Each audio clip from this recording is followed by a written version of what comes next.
রোববার ইউক্রেনে যুদ্ধের সবচেয়ে ভয়াবহ হামলার পর এবার সামিতে বোমাবর্ষণ চালাচ্ছে রাশিয়া। বেসামরিক আবাসস্থলে আগুন ধরলে তা নিয়ন্ত্রণের চেষ্টা চালায় দমকল বাহিনী। ঘটেছে প্রাণহানির ঘটনাও। সামির গভর্নর সোমবার জানান, সেখানে 4টি গ্রাম দখলে নিয়ে বাফার জোন তৈরির চেষ্টা করছে রুশরা। ধীরে ধীরে অগ্রসর হচ্ছে ইউক্রেনের বুকে।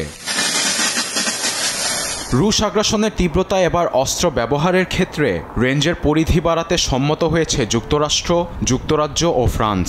ইউক্রেনকে আত্মরক্ষার্থে এ ধরনের সিদ্ধান্ত নেওয়া হয়েছে বলে জানিয়েছে জার্মানির চ্যান্সেলর ফ্রিডরিখ মার্টস। সোমবার তিনি বলেন, ইউক্রেনকে যেসব অস্ত্র সরবরাহ করা হবে সেগুলিতে আর কোনো ধরনের রেঞ্জের বিধিনিষেধ থাকছে না। অর্থাৎ আগে 150 কিলোমিটার রেঞ্জের ক্ষেপণাস্ত্রের জায়গায় এখন ছোড়া যাবে যে কোনো রেঞ্জের।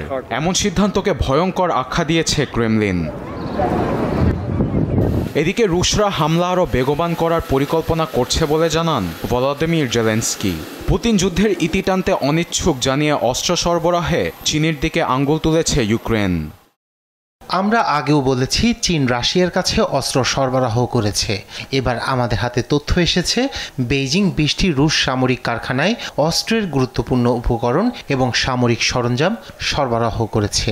এর মধ্যে টুলিং মেশিন, বিশেষ রাসায়নিক পণ্য, বারুদ এবং আরও বিভিন্ন উপাদান অন্তর্ভুক্ত। যদিও এমন অভিযোগ ভিত্তিহীন বলে প্রত্যাখ্যান করেছে চীন, সেই সঙ্গে নিরপেক্ষার ভাবমূর্তি রক্ষার্থে বেইজিং যুদ্ধে সব ধরনের সম্পৃক্ততার কথা অস্বীকার করেছে।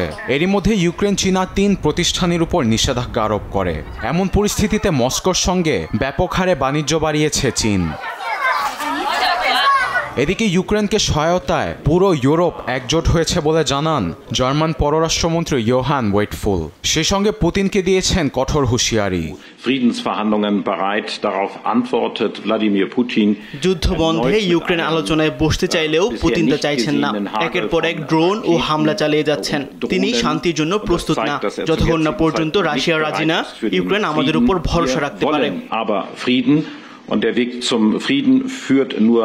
এমন পরিস্থিতিতে যুদ্ধবন্ধের বিষয়ে দেখা দিয়েছে অনিশ্চয়তা।